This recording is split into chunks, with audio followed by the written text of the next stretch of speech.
Hello friends, स्वागत है आप सभी का सॉल्यूशन मदरसा यूट्यूब चैनल में। फ्रेंड्स, इस वीडियो में टेंस रेडियो प्रैक्टिस सेट लिया है। इस प्रैक्टिस सेट में 27 क्वेश्चन कवर करेंगे। तो लास्ट में आप लोगों को स्कोर जरूर बताना है कि आप लोगों ने 27 में से कितना स्कोर किया है। और इस वीडियो का जो पीडीएफ फाइल है आपको टेलीग्राम के चैनल पे 1 से 2 दिन मिल जाएगा। तो टेलीग्राम का जो लिंक है वो वीडियो का डिस्क्रिप्शन में है, तो आप सभी लोग जो है टेलीग्राम को ज्वाइन कर लीजिए।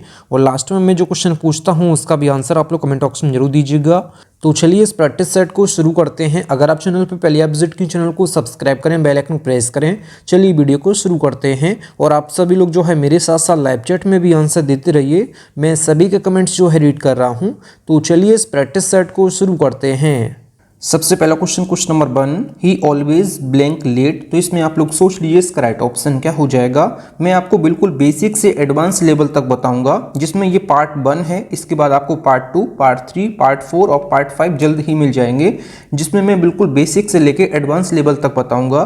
तो क्वेश्चन नंबर 1 का राइट ऑप्शन हो जाएगा, यहाँ पे इसका कम्स करेक्ट हो जाएगा। यहाँ पे इसका इज कमिंग नहीं होगा, क्योंकि जब भी सेंटेंस में आपको daily, every day, always, regularly, once a week, hardly, never, scarcely, usually, generally, sometimes, often, seldom देखने को मिल जाते हैं, तो आपको हमेशा प्रेजेंट इंडेफिनिट यूज करना है। तो यहाँ पे इसका राइट ऑप्शन हो जाएगा कम्स, यहाँ पे इसका करेक्ट हो जाएगा। सेंटेंस का मतलब हो जाएगा क्वेश्चन नंबर 1 का, ही ऑलवेज कम्स लेट, मतलब कि वह हमेशा देर से आता है, मतलब उसका रोज का है कि वो हमेशा देर से आता है। ऑप्शन यहाँ पे इसका कम्स करेक्ट हो जाएगा। अगला question number 2, he blank to school every day. तो इसमें आप लोग सोच लीजिए इसका राइट ऑप्शन क्या हो जाएगा।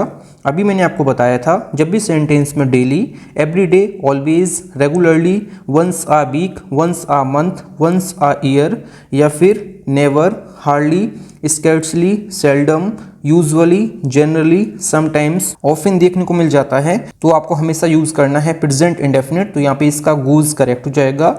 He goes to school every day, मतलब कि वह रोज स्कूल जाता है, इस सेंटेंस का मतलब हो जाएगा। अगला question number 3, the children blank to school at 10 AM daily. तो इसमें आप लोग सोच लीजिए इसका राइट ऑप्शन क्या हो जाएगा। तो यहाँ पे डेली दिया है, तो आपको यूज करना है, ये यूज करना है प्रेजेंट इंडेफिनिट। तो यहाँ पे द चिल्ड्रन के अकॉर्डिंग यहाँ पे जो वर्ब आएगी ये आएगी प्लूरल। आप हमेशा याद रखिएगा, जब भी हम किसी वर्ब में हम एस या ईएस लगाते हैं तो वर्ब हमारी हो जाती है, ये हो जाती है सिंगुलर वर्ब। आप सभी लोग याद रखिएगा, जब हम किसी नाउन में एस या एस लगाते हैं तो नाउन हमारा बन जाता है, ये बन जाता है प्लूरल नाउन। ये आप लोग रूल याद रखिएगा। जब हम वर्ब में एस और एस लगाते हैं तो वर्ब हमारी हो जाती है सिंगुलर। जब हम नाउन में एस और एस लगाते हैं, नाउन हो जाता है हमारा प्लूरल। तो यहाँ पे जो वर्ब अपने आप में होती है, वर्ब की फर्स्ट फॉर्म, ये अपने आप में प्लूरल होती है। जब हम इसमें एस या एस लगाते हैं तब ये होती है क्या, ये सिंगुलर होती है। तो यहाँ पे वर्ब की फर्स्ट फॉर्म लिखी है गो, तो ये अपने आप में यहाँ पे प्लूरल वर्ब आएगी, क्योंकि यहाँ पे चिल्ड्रन जो है प्लूरल है। तो यहाँ पे इसका राइट ऑप्शन हो जाएगा गो करेक्ट हो जाएगा। The children go to school at 10 AM daily, मतलब कि बच्चे प्रतिदिन सुबह 10 बजे स्कूल जाते हैं, इस सेंटेंस का मतलब हो जाएगा। अगला question number 4, Gaurav blank to Bhagalpur on 10 March. तो इसमें आप लोग सोच लीजिए इसका राइट ऑप्शन क्या हो जाएगा।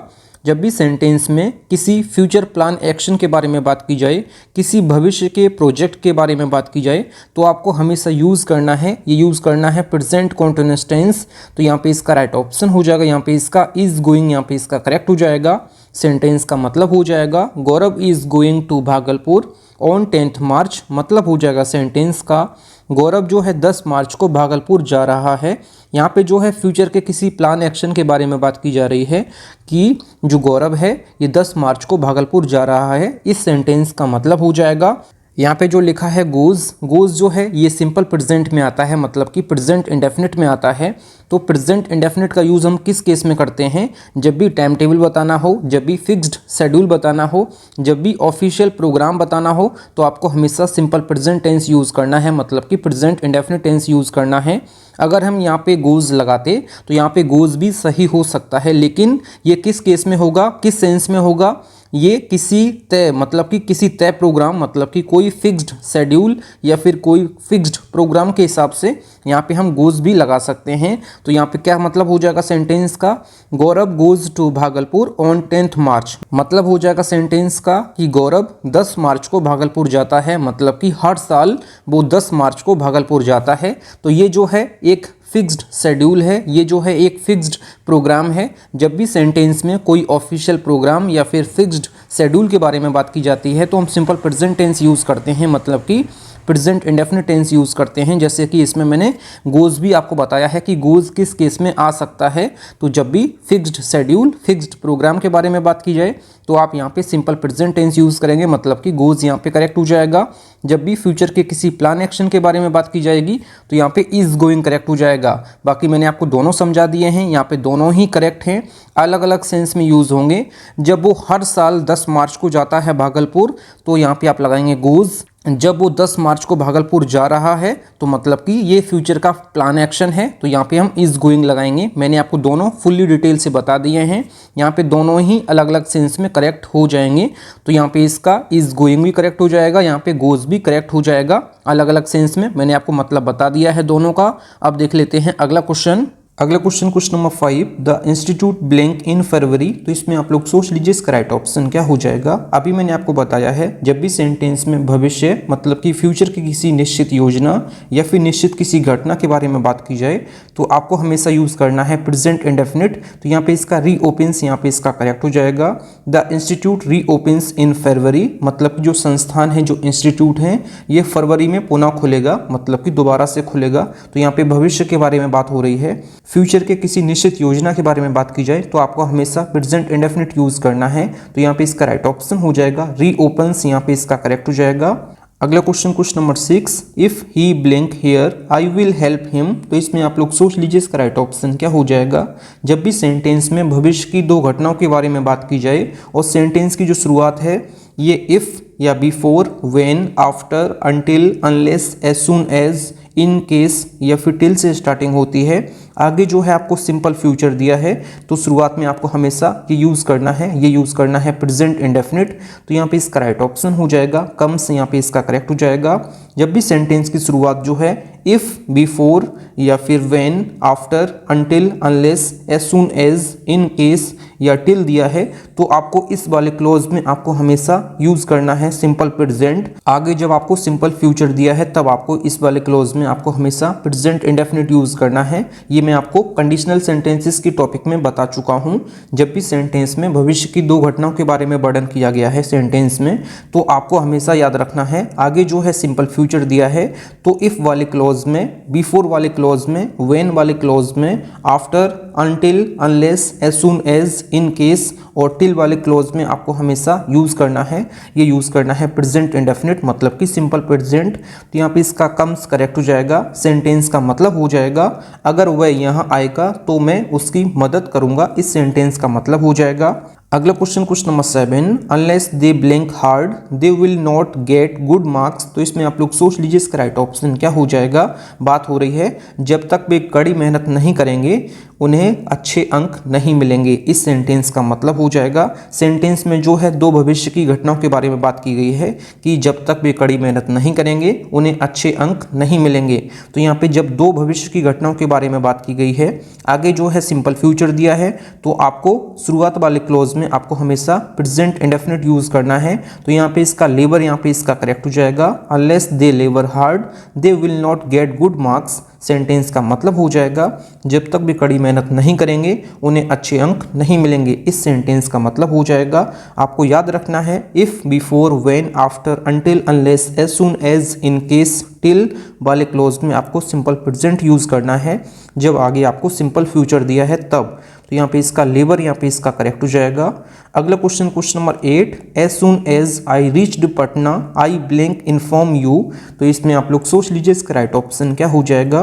तो एज सून एज वाले क्लोज में आपको दिया है सिंपल प्रेजेंट, तो आगे जो है आपको सिंपल फ्यूचर यूज करना है ना कि वुड। तो यहाँ पे इसका राइट ऑप्शन हो जाएगा, यहाँ पे इसका विल करेक्ट हो जाएगा। As soon as I reach Patna I will inform you, मतलब कि जैसे ही मैं पटना पहुंचूंगा आपको सूचित करूंगा, इस सेंटेंस का मतलब हो जाएगा। मतलब कि जैसे ही मैं पटना पहुंचूंगा आपको सूचित करूंगा, मतलब कि यहाँ पे दोनों घटनाएं जो हैं फ्यूचर की हैं। तो आपको जो शुरुआत वाला क्लॉज है ये आपको सिंपल प्रेजेंट में यूज करना है और आगे वाला जो है आपको ये सिंपल फ्यूचर में यूज करना है। तो यहाँ पे इसका विल करेक्ट हो जाएगा।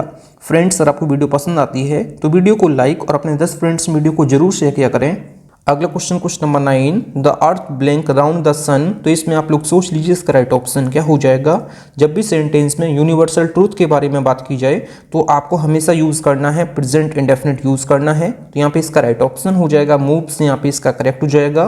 The earth moves around the sun, मतलब कि जो पृथ्वी है ये सूर्य के चारों ओर घूमती है। ये सच बात है, यूनिवर्सल ट्रूथ है। तो यूनिवर्सल जितने भी ट्रूथ हैं इसमें आपको हमेशा सिंपल प्रेजेंट मतलब कि प्रेजेंट इंडेफिनिट यूज करना है। तो यहाँ पे इसका मूव्स करेक्ट हो जाएगा। अगला question number 10, the sun blank in the east and sets in the west. तो इसमें आप लोग सोच लीजिए इसका राइट ऑप्शन क्या हो जाएगा। तो मतलब कि जो सूर्य है ये पूर्व में उदय होता है और पश्चिम में अस्त होता है। ये जो है यूनिवर्सल ट्रूथ है। तो यूनिवर्सल ट्रूथ के लिए अभी मैंने आपको बताया है, ये आपको यूज करना है present indefinite use. The sun rises in the east and sets in the west. Option यहाँ पे इसका राइजेज, यहाँ पे इसका करेक्ट हो जाएगा। अभी मैंने आपको बताया है यूनिवर्सल ट्रूथ के बारे में जब भी सेंटेंस में बात की जाए तो आपको हमेशा प्रेजेंट इंडेफिनिट टेंस यूज करना है। तो यहाँ पे इसका राइट ऑप्शन हो जाएगा राइजेज, यहाँ पे इसका करेक्ट हो जाएगा। अगला क्वेश्चन नंबर 11, आई ब्लैंक टायर्ड। तो इसमें आप लोग सोच लीजिए इसका राइट ऑप्शन क्या हो जाएगा। जब भी सेंटेंस में प्रेजेंट के विचारों के बारे में बात की जाए, मतलब कि प्रेजेंट के थॉट्स के बारे में बात की जाए, प्रेजेंट की स्थिति मतलब कि स्टेट के बारे में बात की जाए, प्रेजेंट की कंडीशन मतलब कि दशा के बारे में बात की जाए, या फिर प्रेजेंट की भावनाओं के बारे में मतलब कि फीलिंग्स के बारे में बात की जाए, तो आपको हमेशा यूज़ करना है, ये यूज़ करना है प्रेजेंट इंडेफिनिट यूज़। तो यहाँ पे आई के अकॉर्डिंग यहाँ पे प्लूरल वर्ब आएगी। तो यहाँ पे आई फील टायर्ड, ऑप्शन यहाँ पे इसका फील करेक्ट हो जाएगा। सेंटेंस का मतलब हो जाएगा, ये हो जाएगा मैं थकान महसूस करती हूँ, इस सेंटेंस का मतलब हो जाएगा। अगला question number 12, she blank beautiful. तो इसमें आप लोग सोच लीजिए इसका राइट ऑप्शन क्या हो जाएगा। अभी मैंने आपको बताया है जब भी सेंटेंस में वर्तमान के विचार मतलब कि थॉट्स, वर्तमान की जो है स्थिति मतलब कि स्टेट, या प्रेजेंट की कंडीशन मतलब कि दशा, या प्रेजेंट की भावनाओं मतलब कि फीलिंग्स को बताने के लिए आपको हमेशा ये यूज़ करना है, प्रेजेंट इंडेफिनिट यूज़ करना है। तो यहाँ पे इसका राइट ऑप्शन हो जाएगा सी लुक्स ब्यूटीफुल, मतलब हो जाएगा वह सुंदर दिखती है, इस सेंटेंस का मतलब हो जाएगा। अगला question number 13, we blank surprise to see her here. तो इसमें आप लोग सोच लीजिए इसका राइट ऑप्शन क्या हो जाएगा। अभी मैंने आपको बताया है जब भी वर्तमान के विचारों के बारे में बात की जाए, थॉट्स के बारे में बात की जाए, या स्थिति स्टेट के बारे में बात की जाए, या दशा मतलब कि कंडीशन के बारे में बात की जाए, या भावनाओं के बारे में बात की जाए मतलब कि फीलिंग्स के बारे में बात की जाए, तो आपको हमेशा यूज़ करना है प्रेजेंट इंडेफिनिट यूज़ करना है। तो यहाँ पे इसका राइट ऑप्शन हो जाएगा, ऑप्शन यहाँ पे इसका आर करेक्ट हो जाएगा, क्योंकि वी जो है अपने आप में प्लूरल है तो इस वजह से यहाँ पे इज नहीं आएगा, यहाँ पे इसका आर करेक्ट हो जाएगा। आप सभी लोग याद रखिएगा बी की जो है फॉर्म्स होती हैं, जब भी आपको प्रेजेंट में यूज़ करना है तो आपको यूज़ करना है इज, एम, आर, ये आपको याद रखना है। आई के अकॉर्डिंग एम आता है, ही, शी और इट के साथ इज आता है, बाकी वी और दे और यू के साथ जो है आर आता है। ये वी की फर्स्ट फॉर्म है, आप सभी लोग याद रखिएगा। और वी की सेकंड फॉर्म जो है ये होती है वॉज, वर। वी की सेकंड फॉर्म जो है वॉज, वर होती हैं, और थर्ड फॉर्म जो है ये होती है वीन। मैंने आपको क्या बताया है कि बी की फर्स्ट फॉर्म होती है is, am, are, second form होती है वॉज, वर, और थर्ड फॉर्म जो होती है ये बीन होती है। आप सभी लोग बी की फॉर्म्स याद रखिएगा। तो यहाँ पे बी की फर्स्ट फॉर्म यूज़ की है मैंने, तो यहाँ पे वी के अकॉर्डिंग यहाँ पे इसका आर करेक्ट हो जाएगा। We are surprise to see her here, मतलब कि हम उसे यहाँ देखकर आश्चर्यचकित हो गए हैं, इस सेंटेंस का मतलब हो जाएगा। अगला क्वेश्चन नंबर 14, ही ब्लैंक नाउ। तो इसमें आप लोग सोच लीजिए इसका राइट ऑप्शन क्या हो जाएगा। जब भी सेंटेंस में now, these days, at present, at this moment, currently जैसे शब्द देखने को मिल जाते हैं तो आपको हमेशा यूज़ करना है, ये यूज़ करना है प्रेजेंट कॉन्टिन्यूस यूज़ करना है। तो यहाँ पे इसका ही इज रीडिंग नाउ, ये इसका करेक्ट हो जाएगा। सेंटेंस का मतलब हो जाएगा वह अभी पढ़ रहा है, इस सेंटेंस का मतलब हो जाएगा। अगला question number 15, they blank milk these days. तो इसमें आप लोग सोच लीजिए इसका राइट ऑप्शन क्या हो जाएगा। अभी मैंने आपको बताया था जब भी सेंटेंस में आपको नाउ, दीज डेज देखने को मिल जाता है, at present, at this moment, currently जैसे शब्द देखने को मिल जाते हैं तो आपको हमेशा यूज़ करना है, ये यूज़ करना है प्रेजेंट कॉन्टिन्यूस यूज़ करना है। तो they are not taking milk these days, sentence का मतलब हो जाएगा वे इन दिनों दूध नहीं ले रहे हैं, इस सेंटेंस का मतलब हो जाएगा। अगला question number 16, my son blank English these days. तो इसमें आप लोग सोच लीजिए इसका राइट ऑप्शन क्या हो जाएगा। अभी मैंने आपको बताया है जब भी सेंटेंस में आपको now, these days, at present, at this moment, currently जैसे शब्द देखने को मिल जाते हैं तो आपको हमेशा प्रेजेंट कॉन्टिन्यूस यूज़ करना है टेंस। तो यहाँ पे इसका राइट ऑप्शन हो जाएगा इज लर्निंग, यहाँ पे इसका करेक्ट हो जाएगा। सेंटेंस का मतलब हो जाएगा मेरा बेटा इन दिनों अंग्रेजी सीख रहा है, इस सेंटेंस का मतलब हो जाएगा my son is learning English these days, option यहाँ पे इसका इज़ लर्निंग करेक्ट हो जाएगा। मेरा बेटा इन दिनों अंग्रेजी सीख रहा है, इस सेंटेंस का मतलब हो जाएगा।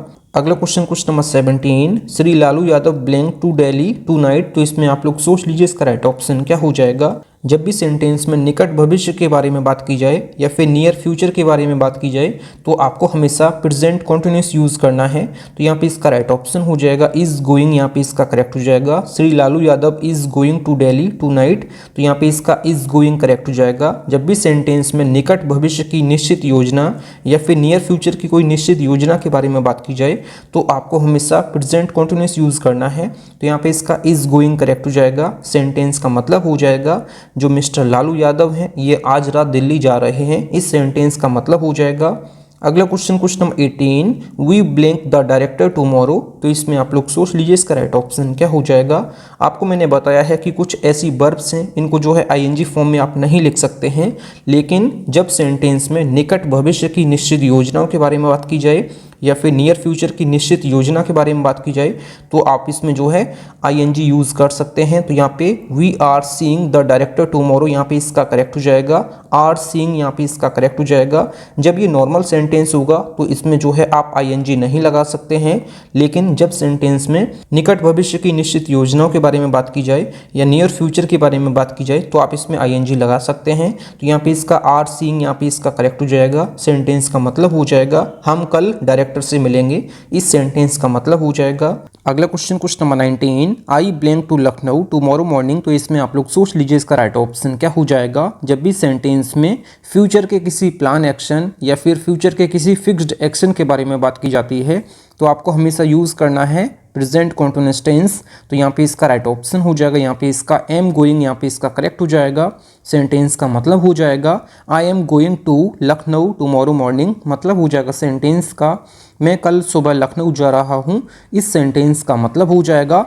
अगला question number 20, she blank always complaining. तो इसमें आप लोग सोच लीजिए इसका राइट ऑप्शन क्या हो जाएगा। जब भी सेंटेंस में चिड़चिड़ापन, इरिटेशन या फिर नाराज़गी मतलब कि एनॉयनेस के बारे में बात की जाए तो आपको हमेशा प्रेजेंट कॉन्टिन्यूअस टेंस यूज़ करना है। तो यहाँ पे इसका राइट ऑप्शन हो जाएगा, यहाँ पे शी के अकॉर्डिंग यहाँ पे इसका इज करेक्ट हो जाएगा। मैंने आपको क्या बताया है, जब भी सेंटेंस में इरिटेशन मतलब कि चिड़चिड़ापन या फिर नाराज़गी, एनॉयनेस के बारे में बात की जाए तो आपको हमेशा प्रेजेंट कॉन्टिन्यूअस टेंस यूज़ करना है। तो यहाँ पे सेंटेंस का मतलब हो जाएगा वह हमेशा शिकायत करती रहती है, इस सेंटेंस का मतलब हो जाएगा। अगला question number 21, Golu's mother blank always wanting money for new saris. तो इसमें आप लोग सोच लीजिए इसका राइट ऑप्शन क्या हो जाएगा। तो इसमें भी सेंटेंस में इरिटेशन मतलब कि चिड़चिड़ापन या फिर नाराज़गी, एनॉयनेस के बारे में बात की गई है तो आपको हमेशा यूज़ करना है प्रेजेंट कॉन्टिन्यूअस यूज़ करना है। तो यहाँ पे गोलूज मदर के अकॉर्डिंग यहाँ पे इसका राइट ऑप्शन हो जाएगा, यहाँ पे इसका इज करेक्ट हो जाएगा। सेंटेंस का मतलब हो जाएगा गोलू की माँ हमेशा नई साड़ियों के लिए पैसे मांगती रहती है, इस सेंटेंस का मतलब हो जाएगा। क्योंकि जब भी सेंटेंस में इरिटेशन, चिड़चिड़ापन या फिर नाराज़गी, एनॉयनेस के बारे में बात की जाए आपको हमेशा यूज़ करना है प्रेजेंट कॉन्टिन्यूअस यूज़ करना है। तो यहाँ पे इसका इज करेक्ट हो जाएगा। अगला question number 22, her hand writing blank. तो इसमें आप लोग सोच लीजिए इसका राइट ऑप्शन क्या हो जाएगा। जब भी सेंटेंस में किसी चीज़ में होने वाले लगातार परिवर्तन के विकास या फिर हानि के बारे में बात की जाए तो आपको हमेशा प्रेजेंट कॉन्टिन्यूअस यूज़ करना है। तो यहाँ पे इसका राइट ऑप्शन हो जाएगा इज इम्प्रूविंग, यहाँ पे इसका करेक्ट हो जाएगा। मैंने आपको क्या बताया है, जब भी सेंटेंस में किसी चीज़ में होने वाले लगातार परिवर्तन का विकास या लगातार परिवर्तन का हानि के बारे में बात की जाए तो आपको हमेशा प्रेजेंट कॉन्टिन्यूअस यूज़ करना है। तो her hand writing is improving, यहाँ पे इसका करेक्ट हो जाएगा। इस सेंटेंस का मतलब हो जाएगा उसकी लिखावट में सुधार हो रहा है, इस सेंटेंस का मतलब हो जाएगा। जब भी सेंटेंस में किसी चीज़ में होने वाले लगातार परिवर्तन का विकास या फिर हानि को बताने के लिए आपको हमेशा प्रेजेंट कॉन्टिन्यूअस यूज़ करना है। तो यहाँ पे इसका इज इम्प्रूविंग, यहाँ पे इसका करेक्ट हो जाएगा। अगला question number 23, his health blank gradually deteriorating. तो इसमें आप लोग सोच लीजिए इसका राइट ऑप्शन क्या हो जाएगा। तो यहाँ पे भी सेंटेंस में किसी चीज़ में होने वाले लगातार परिवर्तन, विकास, हानि के बारे में बात की जाए तो आपको हमेशा प्रेजेंट कॉन्टिन्यूस यूज करना है। तो यहाँ पे हिज हेल्थ के अकॉर्डिंग यहाँ पे इसका राइट ऑप्शन हो जाएगा, इज करेक्ट हो जाएगा। तो यहाँ पे मैंने आपको क्या बताया है, जब भी सेंटेंस में किसी चीज़ में होने वाले लगातार परिवर्तन, विकास, हानि को बताने के लिए आपको हमेशा प्रेजेंट कॉन्टिन्यूस यूज करना है। His health is gradually deteriorating. तो यहाँ पे सेंटेंस का मतलब हो जाएगा उनका जो स्वास्थ्य है ये धीरे धीरे बिगड़ता जा रहा है। इस सेंटेंस का मतलब हो जाएगा जब भी सेंटेंस में किसी चीज़ में होने वाले लगातार परिवर्तन, विकास या फिर हानि के बारे में बात की जाए तो आपको हमेशा यूज़ करना है प्रेजेंट कॉन्टिन्यूस। तो यहाँ पे इसका राइट ऑप्शन हो जाएगा, इज करेक्ट हो जाएगा। अगला question 24, I blank they do not read. तो इसमें आप लोग सोच लीजिए इसका राइट ऑप्शन क्या हो जाएगा। तो यहाँ पे इसका राइट ऑप्शन हो जाएगा, यहाँ पे इसका सी करेक्ट हो जाएगा। सी एक ऐसी वर्ब है जिसको आईएनजी फॉर्म में नहीं लिख सकते हैं, मतलब कि कॉन्टिन्यूस फॉर्म में नहीं लिख सकते हैं, लेकिन कुछ एक्सेप्शन है, मैं आपको बता चुका हूँ पहले। तो यहाँ पे इसका राइट ऑप्शन हो जाएगा, यहाँ पे इसका सी करेक्ट हो जाएगा। इसको जो है आईएनजी फॉर्म में आप नहीं लिख सकते हैं। तो यहाँ पे सेंटेंस का मतलब हो जाएगा मैं देख रहा हूँ कि वे पढ़ते नहीं हैं। इस सेंटेंस का मतलब हो जाएगा जब भी सेंटेंस में आपको see, hear, recognise, smell, taste, seem, appear, look, love, wish, mean, suppose, consist, comprise, belong, resemble, need, dare, own, hate, think, trust, know, believe, remember, matter, sound, इनको जो है आप कभी भी आईएनजी फॉर्म में नहीं लिख सकते हैं। तो यहाँ पे इसका राइट ऑप्शन हो जाएगा, यहाँ पे इसका सी करेक्ट हो जाएगा। अगला question 25, he blank that he will get good marks. तो इसमें आप लोग सोच लीजिए इसका राइट ऑप्शन क्या हो जाएगा। तो फील एक ऐसी वर्ब है, इसको कॉन्टिन्यूस फॉर्म में नहीं यूज कर सकते हैं। तो यहाँ पे इसका राइट ऑप्शन हो जाएगा, ये फील्स यहाँ पे इसका करेक्ट हो जाएगा। इसको मैंने प्रेजेंट इंडेफिनिट में यूज किया है, कभी भी कॉन्टिन्यूस फॉर्म में यूज नहीं कर सकते हैं फील वर्ब को। तो यहाँ पे इसका राइट ऑप्शन हो जाएगा, फील्स यहाँ पे इसका करेक्ट हो जाएगा। सेंटेंस का मतलब हो जाएगा उसे लगता है कि उसे अच्छे अंक मिलेंगे। इस सेंटेंस का मतलब हो जाएगा। अगला question 26, I blank he has done well. तो इसमें आप लोग सोच लीजिए इसका राइट ऑप्शन क्या हो जाएगा। तो यहाँ पे थिंक ऐसी वर्ब है, इसको कभी भी आईएनजी फॉर्म में नहीं लिख सकते हैं, मतलब कि कॉन्टिन्यूस फॉर्म में नहीं यूज कर सकते हैं। तो यहाँ पे हम प्रेजेंट इंडेफिनिट यूज करेंगे। तो आई के अकॉर्डिंग यहाँ पे इसका थिंक करेक्ट हो जाएगा। सेंटेंस का मतलब हो जाएगा मैं सोचता हूँ कि उसने अच्छा काम किया है। इस सेंटेंस का मतलब हो जाएगा। अगला question 27, it blank to be true. तो इसमें आप लोग सोच लीजिए इसका राइट ऑप्शन क्या हो जाएगा। तो अपीयर एक ऐसी वर्ब है, इसको कॉन्टिन्यूस फॉर्म में नहीं यूज करेंगे। तो यहाँ पे इसका राइट ऑप्शन हो जाएगा, यहाँ पे प्रेजेंट इंडेफिनिट यूज करेंगे। अपीयर्स यहाँ पे इसका करेक्ट हो जाएगा। It appears to be true, मतलब कि यह सत्य प्रतीत होता है। इस सेंटेंस का मतलब हो जाएगा। अगला question 28, these questions blank to be difficult. तो इसमें आप लोग सोच लीजिए इसका राइट ऑप्शन क्या हो जाएगा। तो इस क्वेश्चन का आंसर आप लोग होमवर्क में बताइएगा। इसका आंसर जो है आप लोगों को कमेंट में बताना है। अभी मैंने आपको बताया था कि अपीयर एक ऐसी वर्ब है, इसको आईएनजी फॉर्म में नहीं लिख सकते हैं। तो इसका आंसर आप लोग कमेंट बॉक्स में जरूर बताइएगा। थैंक यू फ्रेंड्स, आप लोगों ने 28 में से कितना स्कोर किया है कमेंट बॉक्स में जरूर बताएं। फ्रेंड्स, अगर आप लोगों को वीडियो पसंद आई है तो वीडियो को लाइक और अपने 10 फ्रेंड्स वीडियो को जरूर शेयर किया करें। अगर आप चैनल पर पहले आप विजिट किए, चैनल जरूर सब्सक्राइब करें। मिलते हैं नेक्स्ट वीडियो में, तब तक के लिए जय हिंद, वंदे मातरम।